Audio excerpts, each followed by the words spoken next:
Muito boa noite a todos vocês, a todos os amigos do Centro Espírita, né? Chico Xavier, né? Tivemos agora há pouco a sorteio, né? Lá do que vocês participaram lá da rifa, né? E aí então, hoje nós vamos fazer mais uma palestra aí para nós, né? Nesses momentos aí de quarentena, que a gente não pode se abraçar ainda, né? Mas hoje a gente vai falar um pouquinho aí, né? Da doutrina espírita, falar um pouquinho sobre Jesus. Vamos dar mais um tempinho aí, né? Mais um minutinho aí, para o pessoal ir entrando, tudo, né?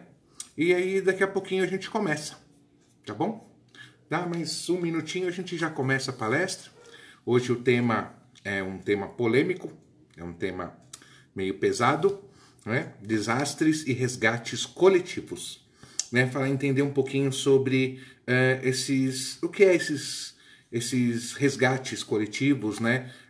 Entre aspas, as calamidades, as que a gente muitas vezes acha que é uma injustiça de Deus, né? Que é uma coisa que é uma injustiça, e que a gente vai ver, na verdade, tudo leva para uma única coisa, a nossa evolução, né? A nossa evolução. Tá? Então, bom, a gente pode começar, né? Vamos começar? Vamos começar, então, fechando os nossos olhos físicos, imaginando a figura divina do nosso Mestre Jesus, imaginando Deus, nosso Pai Maior, imaginando toda a espiritualidade amiga, todos os nossos mentores, anjos de guarda, todos conosco, nos amparando, protegendo, iluminando os nossos corações, as nossas mentes, que a nossa Mãe Maria estenda seu manto sagrado sobre nós, nos livrando de todos os males dos mundos carnais e espirituais. Que a paz do nosso Mestre Jesus esteja sempre ao nosso lado. Que assim seja. Graças a Deus. Então é isso, né? Então é isso. Tá tudo bem aí? Manda um, né? Se tiver tudo bem, se tiver com algum problema, se tiver com alguma dificuldade, iluminação, voz, som, imagem, dá um toque pra gente, a gente vai consertando aí, tá bom? Então vamos lá, vamos começar. Desastres e resgates coletivos. Sinal dos tempos, do fim dos tempos, ou um futuro promissor? Vamos lá. Esse item, ele tem várias falando sobre esse assunto. O Livro dos Espíritos tem muito falando sobre isso. No Evangelho, no capítulo 14, né, no item 9, fala também sobre isso, né? Mas vamos começar com uma pergunta, tá? Por que nós estamos aqui? Por que estamos aqui hoje encarnados? Por que estamos aqui hoje nesse planeta de provas e expiações, passando por tantos problemas, por tantas dificuldades, né? Qual é a meta? Qual é a expectativa? Qual é o objetivo de passarmos por tudo isso? E a gente fala, estamos aqui para evoluir, sempre para evoluir, né? Estamos aqui passando por tantas dificuldades, passando por tantas coisas assim, que às vezes a gente acha até que é injustiça divina, mas que na verdade a gente vai entender que é apenas uma ferramenta para a nossa evolução. Então vamos pensar assim, vocês lembram que acho que foi em 2007, um avião da TAM, lá em Congonhas, né? Ele foi aterrissar, ele estava vindo do Rio Grande do Sul, ele foi aterrissar em Congonhas e ele bateu lá num prédio da própria TAM e pegou fogo e morreu, né? 160 pessoas morreram naquele dia, né? E aí o que acontece? Eu relato esse assunto, por quê? Por conta que eu tinha um amigo. Eu tinha um amigo que estava vindo do Rio Grande do Sul, ele foi pegar aquele avião, só que por um motivo que ele não sabe o porquê, deu problema na documentação dele, deu problema no voucher dele, deu problema com com as malas dele, deu problema com tudo, ele perdeu o avião. Ele perdeu o avião. Só que aí quando ele estava lá nervoso no Rio Grande do Sul, porque ele tinha que vir para São Paulo, porque ele tinha uma reunião, e aí quando ele fica sabendo que o avião explodiu, que, né, todos morreram, já imaginou a sensação dessa pessoa? Um livramento? Um azar? Uma sorte? Um acaso? Um acaso? Vocês acham que existe acaso? Que existe destino? A gente vai entender todas essas respostas. A gente vai ter todas essas respostas. Primeiramente, por que tudo isso acontece? Qual a finalidade disso tudo? Como que a justiça divina pode explicar tudo isso? E por que alguns escapam? Vamos lá. Primeiro a gente deve refletir sobre tudo o que acontece. A gente viu lá depois a gente vai estar falando também sobre resgates coletivos, lembra daquela Boate Kiss que pegou fogo e morreu tantos jovens, né, tantas pessoas? Tudo existe um porquê. Nada é acaso. Pelo amor de Deus, nada é acaso. O acaso, a coincidência, a obra, né, pode ser que, quem sabe, aconteça. Dentro do Espiritismo não existe isso. Por quê? Vocês já viram a célula, lá, o DNA do ser humano? Teve um estudo já, né, que uma única parcela do DNA pode registrar tantas, mas tantas informações que daria para escrever em média de 160 livros, daqueles bem grossos. As informações que contém dentro de um pedacinho do DNA do ser humano. De uma única célula do DNA. Aí você acha que isso é acaso? A gente pode falar que o acaso existe? Esse amigo meu que não embarcou, será que foi um acaso? Será que o desastre de avião foi apenas um acaso também? Um acidente, uma mera, né? Vamos dizer assim, ironia do destino? Não, né? A gente sabe que não. A doutrina espírita nos fala muito sobre isso. Né? A doutrina espírita nos fala muito sobre que a fatalidade não existe. E a gente vai ver no Livro dos Espíritos, na questão 851, tá lá, fatalidades. Há uma fatalidade nos conhecimentos da vida, segundo o sentimento ligado a essa palavra? Quer dizer que todos os acontecimentos são pré-determinados e, nesse caso, em que se torna o livre-arbítrio? Né? Então ele pergunta, né? Há uma fatalidade nos acontecimentos? E os espíritos respondem, a fatalidade só existe no tocante à escolha feita pelo espírito. Só existe no tocante à escolha feita pelo espírito. Ao se encarnar, né, ao sofrer essa ou aquela prova, ao escolhê-la, ele traça para si mesmo uma espécie de destino, que é a própria consequência da posição em que se encontra. Falo das provas de natureza física, porque no tocante às provas morais e às tentações, o espírito, conservando seu livre-arbítrio sobre o bem e o mal, é sempre senhor ou resistir pela sua vontade. Um espírito mau, ou seja, inferior, ao lhe mostrar o físico, pode abalá-lo e assustá-lo, mas a vontade do espírito encarnado não fica por isso mesmo, menos livre de qualquer entrave. Ou seja, quando a gente vem lá do plano espiritual para cá, nós temos vamos dizer assim, nós temos feito um plano reencarnatório. Nós sabemos algumas coisas que nós escolhemos até, né, por conta da nossa evolução, por conta de precisar evoluir. Então, por exemplo, eu fiz um monte de coisa errada nessa encarnação. Na próxima encarnação, eu peço para passar por algumas mazelas, passar por alguns problemas, passar por algumas situações para que eu resgate o meu passado. Provas e expiações. Isso é uma expiação. Eu tenho que passar por aquilo para expiar, para corrigir o meu erro.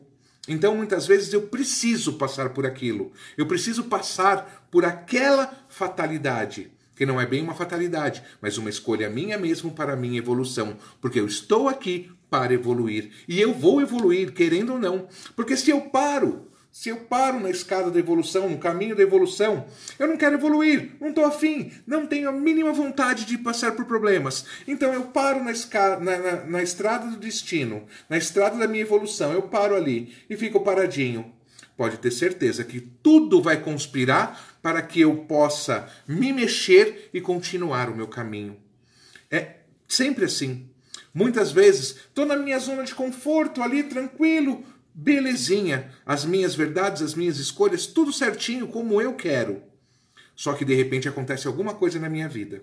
Acontece alguma coisa para que eu possa, né, dar aquele pontapé e falar, vai, anda, não pare, né? Não pare. Nós não regredimos, mas muitas vezes nós estacionamos pela preguiça, pela falta de fé, pela falta de crença, por um monte de situações. A gente acaba, não estou afim, né?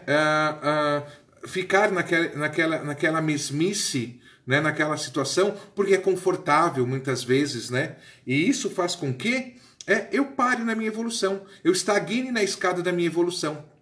Por isso que acontece todas essas coisas, para que a gente ande, para que a gente, né, para que a gente possa, os problemas que não podem ser vistos e nem devem ser vistos como problemas, devem ser vistos como oportunidades de crescimento, oportunidades de fazer você, vai, anda, né, caminhar rumo à sua evolução, porque quanto mais rápido a gente evoluir, mais feliz a gente vai ser, a gente vai sorrir, mais a gente vai se sentir bem, menos problemas, menos mazelas, menos dores, menos sofrimentos vamos passar.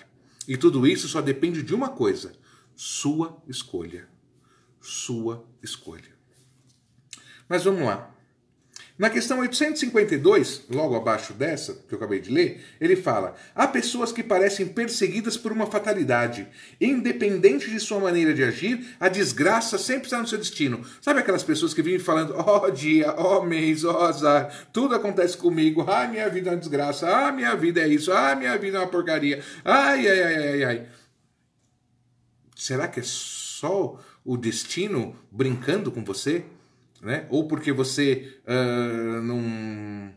não está acertando algumas coisas. E os espíritos respondem, né? São talvez provas que devem sofrer e que elas mesmas escolheram. Ainda uma vez levais a conta do destino, o que é quase sempre consequência da sua própria falta. Em meio dos males que te afligem, cuida que a tua consciência esteja pura e te sentirás consolado. Ou seja, né? Tenho problemas? Tenho problemas. Ok. Vou reclamar. O que isso vai resolver o seu problema? O que isso vai fazer você melhorar? O que isso vai fazer você evoluir? Em nada. Pelo contrário, você vai atrair mais um montão de coisas ruins. Porque é aquela coisa da sintonia, né? A energia do magnetismo. Você planta aquelas coisas e você vai colher o resultado do que você plantou. Aí você planta murmuração, você planta, né, maldizer, você planta um monte de coisas ruins. O que você vai colher? Coisas ruins, ok. Você não planta arroz e colhe feijão, né? Então, plante bons sentimentos. Está sofrendo, está passando por dores? Levanta a cabeça. Segue em frente, acredita em Deus, acredita em Jesus, acredita em você mesmo, nas suas potencialidades, porque Jesus não deu a cruz maior do que você pode carregar. Se você está carregando isso, dê graças a Deus, você está acertando os seus débitos. Mas então a doutrina... porque eu tenho que sofrer, então. Não é ter que sofrer, não é isso. Sofrer é uma escolha. Aceitar resignado o teu destino, o que você mesmo escolheu para você, é parte da sua evolução. O que você mesmo plantou. Aqui ele fala, né? Muitas vezes a gente chama de destino, mas muitas vezes são próprias coisas que você mesmo fez para você. Existe aquele plano reencarnatório, ok, mas toda desgraça é de seu destino? Não. Eu fumo, tenho câncer de pulmão. Ok, a culpa é de Deus? A culpa é do meu destino? Estava escrito que eu ia ter um câncer de pulmão? Ou foi uma escolha que eu fiz? Uma escolha errada e equivocada? Né? E de repente foi só uma consequência. Eu bebo e adquiro uma cirrose. Ok, e aí? O problema é meu? O problema é de Deus? Né? Eu escolho um caminho errado. Colho a consequência disso. Então, não vamos falar que tudo é destino. Vamos falar, sim, que nós temos um plano reencarnatório, mas também que somos responsáveis por aquilo que a gente planta, por aquilo que a gente faz. Na questão 853 do Livro dos Espíritos, Kardec pergunta: certas pessoas escapam de um perigo mortal para cair em outro. Parecem que não devem escapar à morte. Não há nisso uma fatalidade? Fatal, no verdadeiro sentido da palavra, só o instante da morte. Chegando esse momento, de uma forma ou de outra, ele não podeis furtar-vos. Ou seja, ninguém morre na véspera. Ninguém morre na véspera. Você pode estar passando por milhões de problemas, milhões de desgraças. Você vai escapar de todas. Você não vai padecer em nenhuma delas. Por quê? O seu dia está marcado. O seu dia lá, né? Nós estamos na fila. Nós estamos numa fila e cada um tem uma senha. De repente vão chamar a sua senha. E não adianta querer empurrar, né? Ah, não, mas eu faço a caridade, eu sou espírita, eu sou tão bonzinho, né? E eu não posso ir agora, eu não vou morrer agora. Eu não quero morrer agora. É a senha. Chamou, é você. Ah, mas tem tanto bandido, tanto marginal. Não adianta você jogar a responsabilidade no outro. Não adianta você jogar o teu destino nas custas do outro. Né? Ele vai chegar a hora dele também, com certeza. A única certeza que nós temos é que nós vamos desencarnar. Quando? Não sei. E também não quero saber, né? E também não quero saber. Porém, eu sei disso, é uma certeza que eu tenho. Mas até lá vou fazer o quê? Vou plantar coisas boas. E vou ser feliz, sim. Vou ser feliz, sim. Eu vou dar risada, eu vou buscar minha felicidade, eu vou buscar ser melhor. Porque quando eu sou melhor, eu me sinto melhor. Eu sou mais alegre, eu sou mais feliz, eu sou mais crente. Então é isso. Tá? Enquanto não chega a tua hora, plante coisas boas. Faça coisas boas. E na 853, logo abaixo, ele pergunta, né? Assim, então, qualquer seja o período que ameace, não morreremos a nossa hora, se a nossa hora não chegou? Não. Não morrerás enquanto não chegar a sua hora. Não morrerás enquanto não chegar a sua hora. Então, o destino está aí, né? O dia está aí, né? Marcado. Quando? Não sei, também não quero saber. Enquanto isso, vou ser feliz, vou buscar paz, vou buscar alegria, vou buscar a consciência tranquila, vou buscar a minha alegria, a minha fé de ser melhor, de ser melhor. Ser melhor do que eu mesmo, não melhor do que ninguém, melhor do que eu mesmo. Resgates coletivos. Resgates coletivos.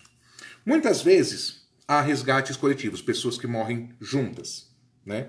Tem aqui eu vou ler aqui para vocês, eu peguei aqui num site muito bacana e ele colocou tem uma parte de um texto que eu queria trazer para vocês. Ele diz assim, depois se vocês quiserem, vocês deixem um e-mail que eu mando para vocês. Ele diz assim, essa transposição de imperfeito moralmente para regenerado marca a atual fase de transição que vivenciamos, plena de flagelos destruidores, de calamidades, de acidentes com grande número de mortos. Né? Ele diz assim, então para a doutrina espírita, né, como se explicam casos como esse? Né? A resposta dos resgates coletivos, conceito que envolve a correção de rumo de um grupo de espíritos que em alguma outra encarnação cometeu atos semelhantes e muitas vezes em conjunto de descumprimento da lei divina e que, portanto, para individualmente terem a consciência tranquilizada, o importante é a consciência tranquila, precisamos sanar o débito. Toda a problemática nesse caso está no trabalho dos mentores, na reunião desses espíritos, de modo a que juntos possam se reajustar frente à lei divina. Teve um comentário uma vez, quando teve aquele problema da Boate Kiss lá, né? Falaram que havia uma coincidência, né? Se vocês lembram do fato, todos os que estavam ali, pegou um show, né, de fogos lá e acabou pegando fogo na forração. Então as pessoas não morreram queimadas. Aquele produto, né, ele produziu um gás, né? Um gás. E esse gás matou as pessoas asfixiadas. Matou as pessoas asfixiada, né? E por coincidência, nesse mesmo dia se completava, né? Agora eu não lembro bem, acho que era 60 anos, né? 60 ou 70 anos do Holocausto judeu, onde os judeus morriam em câmara de gás, né? E por um acaso o gás era o mesmo, né? O gás era exatamente o mesmo, né? Então o que acontece? Será que, né, houve uma coincidência?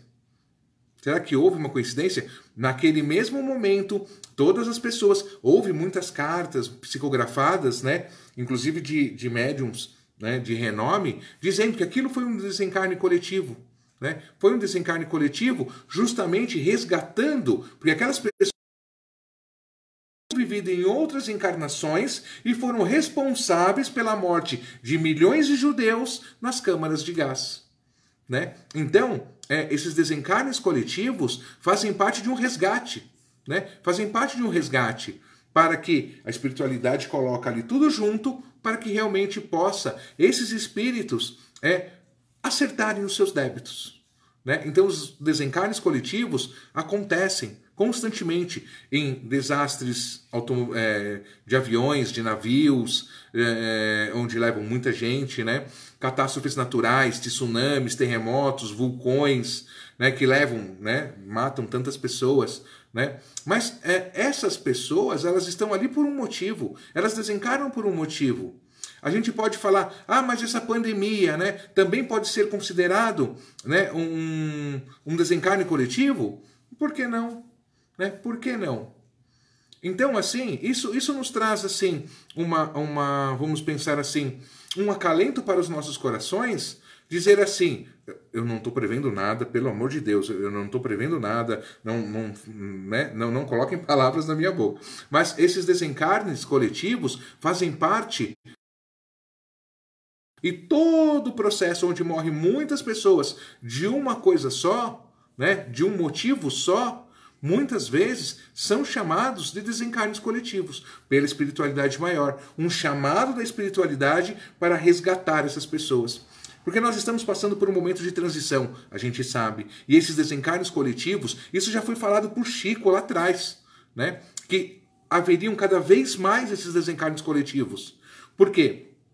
Quando a gente passa de um plano de provas e expiações para um plano de regeneração, nós não temos mais umbral em torno da nossa psicosfera. Nós não vamos ter, no planeta regenerado, não há mais aquele umbral, né? Então o que acontece? Os espíritos que saem hoje, desencarnam daqui da Terra, ou já passam para lugares mais evoluídos, né? Ou vão reencarnar, né? Os que ficarem, legal, os que, né, já estão mais ou menos aqui na mesma energia do planeta, vão ficar, e os que não estão mais naquela energia, naquela vibração, irão para outros orbes, né? Simples assim. Eu tenho o meu planeta aqui, eu tiro os espíritos daqui, esse é legal, vai para cima. Esse não tá legal, vai para um outro planeta de provas e expiações, terminar as suas expiações, passar pelas suas provas, porque a justiça divina não falha. A justiça divina não falha. Nunca falha.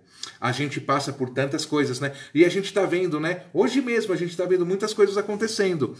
Por exemplo, as pessoas que estão se aproveitando dessa pandemia para tirar lucro, as pessoas que estão nessa pandemia tirando vantagem em cima do outro, seja ela de que forma for, né? Jesus disse que daria a última chance para todos e que separaria o joio do trigo. Separaria o joio do trigo. Quem é joio, quem é trigo? Quem são as pessoas que estão, né, que estão ali ajudando, colaborando, tentando fazer a sua parcela, dar a sua parcela, de contribuição, esses são trigo. Aqueles que estão tirando vantagem, que estão usurpando, que estão roubando, que estão, né, a gente viu aí, não citando nomes, né, até porque eu sou apolítico, né, mas falando, você vê tantas pessoas, né, tantos políticos aí, né, superfaturando coisas, né, isso é joio. Isso pode ser que até aqui na justiça dos homens não dê nada, mas lá em cima, Jesus disse que ia dar outra oportunidade. E ele não vai vir aqui separar joio de trigo, não. Ele não vai fazer isso, não. As próprias pessoas já estão se separando. E essas pessoas, ao desencarnarem, vão para onde? Vão para o céu? Vão para as esferas superiores? Não. Vão para o umbral? Vão para onde? Para outros orbes, vão para outros lugares de provas e expiações também, para terminarem o seu ciclo evolutivo. Tá? Uma coisa que a gente tem que falar, né, dentro dessa regeneração. Como eu disse, nós estamos aqui para evoluir. Né? Nós estamos aqui para evoluir. E nós estamos aqui para impulsionar o progresso.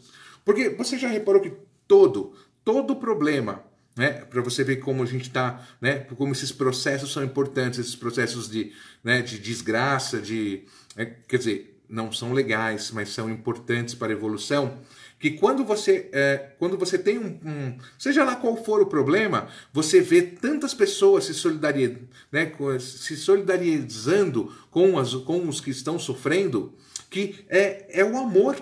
Né? É o amor transbordando. Olha como é importante esse momento. As pessoas que estão ali passando por dificuldades, sempre. O Brasil é um país lindo, maravilhoso nessa parte, nesse quesito solidariedade. Tantas pessoas ajudam, tantas pessoas fazem ali, se movem, né? Buscam e fazem e acontecem.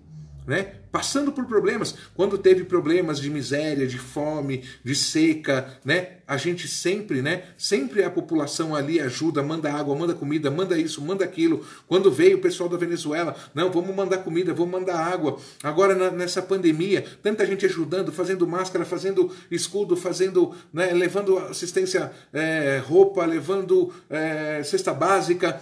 Olha como tantas coisas florescem, como o amor floresce também no meio de uma desgraça.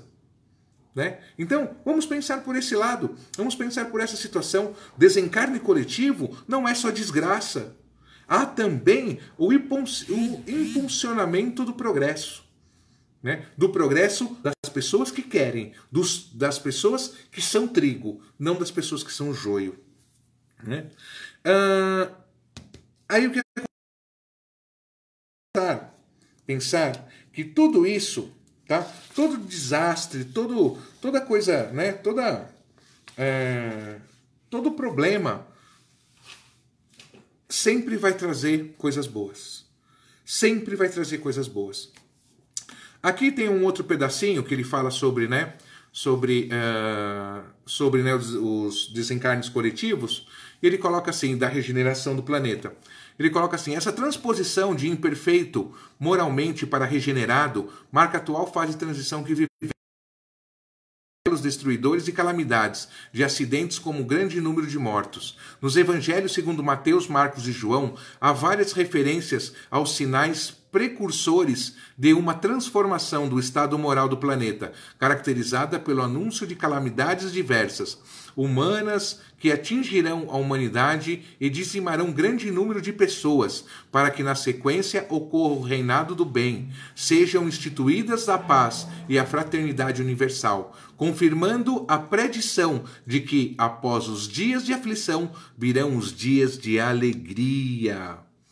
O que é anunciado nessas passagens evangélicas não é o fim do mundo de forma absoluta e real, mas o fim desse mundo que conhecemos, em que mal aparentemente se sobrepõe ao bem. E como afirma Kardec na Gênese, no capítulo 17, tudo isso está na Gênese, tá? Era o capítulo 16, agora o capítulo 17, item 58. O fim do velho mundo, governado pela incredulidade de cupidez e por todas as más paixões a que o Cristo nos ensina. Ou seja, muitas coisas acontecerão, muitas coisas estão acontecendo, mas faz parte de uma limpeza, faz parte de uma regeneração, faz parte de uma organização celestial, para termos aqui no nosso planeta um planeta melhor, um planeta de paz, um planeta de alegria, de felicidade. E aproveitamos nessas épocas para sermos melhores, para refletir, fazer autoconhecimento. Né? Aquele lá, questão 919 do Livro dos Espíritos, Kardec pergunta qual a melhor forma de se livrar dos arrastamentos do mal? E os Espíritos respondem, conhece-te a ti mesmo. Né? Faça uma reflexão diária dos teus sentimentos, das tuas emoções. Combata a inveja, o orgulho, o egoísmo, a vaidade. Né? Primeiro saiba, você é orgulhoso? Você é vaidoso? Rapidinho. Orgulhoso é aquele que se acha o cara. Pouco importa o que os outros digam. Eu sei que eu sou bom e está tudo certo. Esse é orgulhoso. O egoísta. O egoísta é aquele que, tipo assim, eu me importo com a opinião do outro. Eu me importo com a opinião do outro. Mas também, se for para me prejudicar perante o outro, eu quero que o outro se lasque. Porque eu penso em mim. Eu sou o centro das atenções. O resto é o resto. Não me importa o resto. Me importa eu. Esse é o egoísta. O vaidoso é aquele que ele nem se importa muito, ele nem liga muito, né, se ele é ou não é o melhor. Mas ele quer que os outros saibam que ele é o melhor. Então eu tenho que mostrar que eu sou melhor, mesmo que eu não seja. O orgulhoso pensa que ele é. O vaidoso quer mostrar que é. Né? E o invejoso, esse é perigoso. O invejoso é aquele... Ele até tem um estudo falando sobre a inveja, né? Um outro dia a gente fala sobre isso. A inveja é o sentimento que causa, que pode levar à agressividade e à morte. Mais do que o orgulho, mais que o egoísmo, mais do que a vaidade. Né? Por quê? Porque é até químico. Quando a minha inveja infla, o meu índice de ocitocina aumenta. E quando o meu índice de ocitocina aumenta, eu fico mais agressivo, eu mato por inveja. Então, esse é um problema. Tá? A inveja é um problema. Mas um dia a gente fala melhor sobre isso. Buscar ser melhor.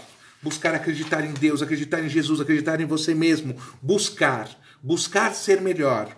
Buscar a humildade, buscar a fraternidade, buscar a caridade, buscar o amor. Buscar o amor. O amor é a energia que cura tudo. O amor é a energia que não deixa você doente. O amor é a energia que te faz sorrir. O amor é a energia que te faz saudável, que te faz alegre, que te faz feliz, que faz confiante, que te faz ser melhor,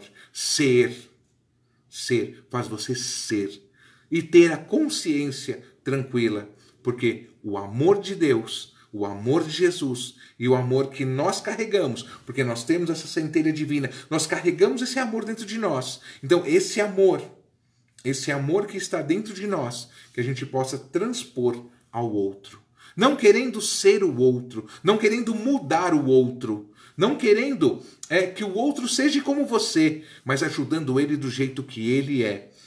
Aqui tem uma frase de Santo Agostinho que eu gostei muito, eu vi numa palestra da Nete Guimarães, e ela diz assim: as pessoas não são o que parecem, as pessoas não são o que deveriam ser, as pessoas não são como gostaríamos que fossem, as pessoas são realmente o que são. E não há nada o que você possa fazer a respeito. Aceite essa verdade. Você só muda você. Então não queira mudar o outro. Ah, mas o outro anda na rua sem máscara. O problema é dele. Fala, conversa, não tem, dá uma máscara para ele, bate um papo, mas não julga, não maltrata, não xinga, não bate. Eu tenho a mãe de um aluno que ela é da área da saúde, né? E um dia ela saiu do plantão dela e ela foi pegar o metrô, que ela trabalha, ela mora em São Bernardo, mas ela mora em São Bernardo, mas trabalha em São Paulo. E ela foi pegar o metrô para vir, ela foi agredida com 2 socos na cara, porque ela estava vestindo branco, porque ela ia infectar as pessoas que estavam ali. Né? Então a ignorância ainda é muito grande. Então que a gente deixe essas coisas mesquinhas de lado. Não vamos reclamar de tudo isso. Vamos aceitar o que a gente não pode mudar. Oração da serenidade. Oração da serenidade. Não posso mudar aquilo? Então eu tenho a sabedoria de aceitar. de aceitar aquilo. Eu tenho o meu destino, eu faço, uma parte do meu destino está traçada, mas a outra parte eu faço o meu próprio destino. Eu faço acontecer. O bem ou o mal, fica a tua escolha, mas façamos boas escolhas e com amor no coração faremos, com certeza faremos as boas, muitas boas ações e seremos felizes de verdade, felizes como deveríamos ser sempre, tá? Então esse era o recadinho de hoje que nós tínhamos, né? Então, quiser dúvidas, tiverem perguntas, fiquem à vontade também, tá? Queria agradecer mais uma vez a oportunidade de estar aqui, né? Fazendo essa palestra para vocês, aqui pelo Centro Espírita Chico Xavier. E eu quero trazer um presente para vocês que eu vi lá num vídeo da Anete Guimarães. E ela diz assim, que foram feitos alguns estudos, e diz que no nosso cérebro, né, nós temos os nossos neurônios. E os neurônios, eles são revestidos por células. Porque o neurônio não pode ter nenhum lixo elétrico, químico, nada. Porque se ele tiver qualquer lixo elétrico, químico, ou seja lá qual for, ele morre. Ele desaparece. Então, o que acontece? Ele diz assim, quando você protege a tua mente, quando você protege essas células desse lixo psíquico, dessa negatividade psicosférica, o que acontece? Nós tivemos uma vida mais saudável. E aí a gente pergunta, como fazer isso, né? Como limpar esse lixo da nossa mente? E ela nos explica assim, ela é uma neurocientista, que quando a gente usa as duas partes do nosso cérebro, tá, ao mesmo tempo, a gente consegue proteger, limpar a nossa mente. A gente consegue limpar a nossa mente. De que forma? E como a gente usa as duas partes do cérebro, né? Vocês repararam que 80% da obra de Chico Xavier é poesia? A gente fala tanto dos livros de Chico, né? E 80% da obra dele é poesia. E a gente fala, poxa vida, mas devia ter mais livros tipo de André Luiz, né? Trazendo coisas do plano astral, tudo. Ok? Por que tanta poesia? A espiritualidade, como a gente já falou, não existe acaso. Se a espiritualidade tem um médium como Chico Xavier, vai perder tempo se não tivesse utilidade descrever tanta poesia? E aí fizeram uma associação de uma coisa com a outra. A poesia, ela usa as duas partes do cérebro. Por quê? Porque a poesia não é música, mas ela tem uma métrica. Então, o cérebro fala, é poesia? É texto? É texto? É poesia? Poesia? Texto? Texto? Poesia? Eu não sei o que é, então eu crio um outro lugar para colocar a poesia. E é justamente quando cria esse lugar, você está ali absorvendo. Esse lugar absorve toda essa energia negativa e tira para fora. Então, a poesia lida em voz alta, ela é uma proteção para o lixo mental da sua mente. E eu queria terminar com uma poesia. Tem esse livrinho, desculpa, eu esqueci lá, chama Gotas de Luz. Muito interessante. Eu vou abrir um acaso e vou ler uma poesia para vocês, que a espiritualidade possa nos conduzir para que a gente abra uma mensagem bem legal.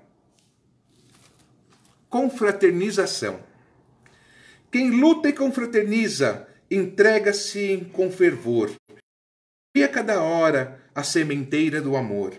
Procura, acima de tudo, a força da simpatia, gerando fraternidade pelas bênçãos da alegria. É aquele que busca irmãos no entendimento em Jesus, conservará sempre acesso o dom da divina luz.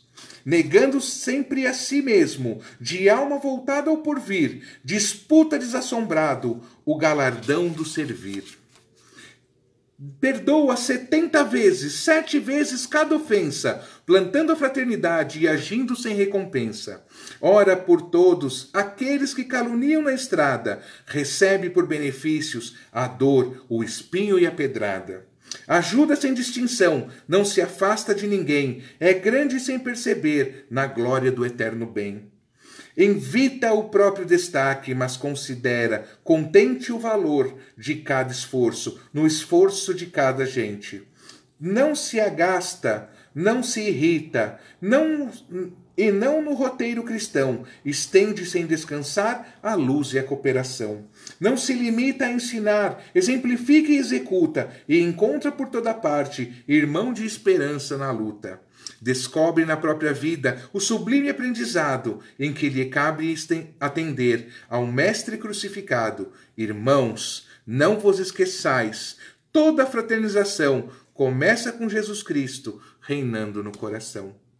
Então, que fique aí um recado para vocês. Leiam poesias em voz alta, limpem a energia, essa energia negativa que os desastres coletivos nos trazem, e vamos ser felizes, buscar o amor, buscar a paz. Paz, muita luz. Que Deus abençoe a todos. E para finalizar, vamos fazer uma prece, apesar que a poesia já foi uma prece, mas agradecer. Não vamos pedir nada, nada, só vamos agradecer. Agradecer a Deus, agradecer a Jesus, agradecer aos amigos espirituais, agradecer aos nossos mentores, amigos, anjos de guarda querido, todos os mentores da casa de Chico Xavier, que estão nos ajudando, nos auxiliando e nos consolando nesses momentos difíceis. Eu sei disso tudo, Pai.